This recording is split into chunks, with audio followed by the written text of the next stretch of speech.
The shift in influence to employees from employers, will that help the wage gap? As you said, it's for people that are going to be attractive to employers are going to have leverage. So obviously we still need to train people for the jobs that we're going to have.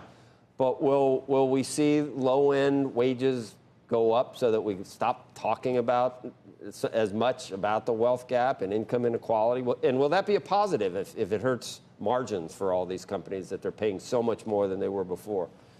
Well, first of all, Stanford's studies has shown that people who work remotely are 13% more productive. So I have some additional margin if I do this right to be able to distribute right dollars where they're important. With regards to the wage gap, I don't know that this in itself is going to solve the wage gap. That's a much more deep issue. However, I do think it's going to create an environment in which there will be wage pressure for increased wages as employees have more power. Shellye, are you concerned maybe that the opposite will happen, that the wage gap actually worsens? Because what we found during the pandemic is the lower wage workers, the lower income workers didn't have the wherewithal to work from home. And it's the higher income earners who had the ability to work from home. And to the extent that those workers are empowered to work from home even more, does that gap widen? I think the flexibility gap widens. Because you're absolutely right. Flexibility is going to go to those who have roles that typically can be done remote, which typically are higher skilled roles. So I think we'll see a flexibility gap for sure. But we're already seeing upward pressure on wages across the board, but definitely at the lower skilled job arena. Would you be, Shellye, if you were a CEO, would you be hesitant to give a speech about go-getters and hustlers, and you need to get back here, and if you want to move ahead, you're going to need to do this, or you're going to need... Can they still say something like that? Can they manage that way, or is it... There'd be a backlash to that, I think, at this point. But you could see where these what used to be hard chargers, whatever industry you want to talk about, where that was valued. People that, there you have it. We're putting. I didn't want to call out poor Gorman, but there are some CEOs that are saying you need to get back here and hustle if you want to, advance yourself in this company.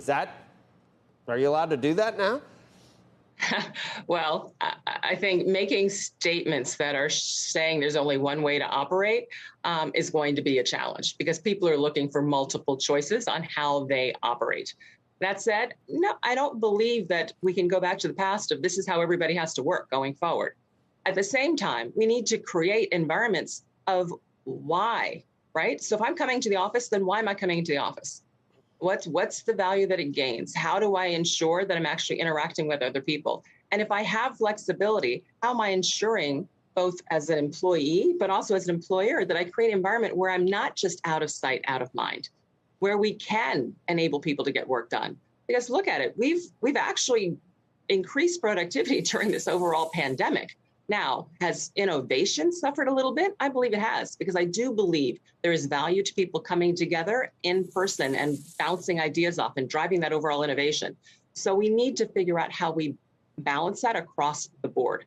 But I think going back to, okay, roll the clock back, we're all going to operate exactly the way we did 2 years ago, I think that's a mistake.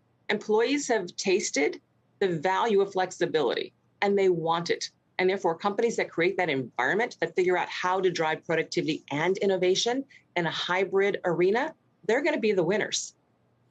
And these are the things you're talking about as you're going to all these board meetings with all these big companies. Absolutely. It's amazing. Listen, every meeting we're talking about back to the office, hybrid work. How do we enable this to happen? And what's required from an overall investment standpoint, from not just technology, but also process and management skills. Management skills are going to be much more important in this phase, frankly, than they were before. Because I'm remote, my interaction and my leadership from my management is what I see the most.